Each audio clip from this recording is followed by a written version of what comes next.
Eng foydasiz, umuman yozmaydigan dorilaringiz bormi? Eng foydasiz dori aptekaga olaman deb borib, ololmay kasalligi battar kuchayib ketgan dori hisoblanadi. Bu qanaqa dorilar bo'lishi mumkin?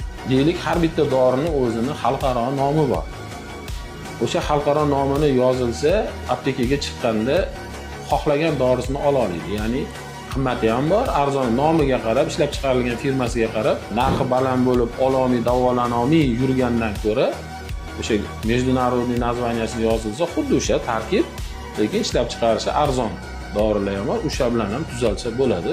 O'z vaqtida olib, iste'mol qilmasdan zararga o'tib ketgan dori foydasiz dori hisoblanadi. Lekin bitta narsani bilish kerak, antibiotik zarar deyiladi-yu, hamma dorini o'ziga yarasha zarari bo'ladi. Lekin taqdir taqozosi bilan foydali tarafi ustun bo'lgandan keyin o'shani foydalanish kerak bo'ladi. Bu hammasi zarar deb to'xtatib qo'yib bo'lmaydi. Foydasi ustunmi, foydalanish kerak. Zarari sekin, organizm shunaqangi aqlliki, o'zini zarar tomonini sekin chiqazib yuboradi ma'lum muddatdan keyin. Endi surunkali ravishda bu narsalar bo'laveradigan bo'lsa, to'g'ri organizm charchab qoladi.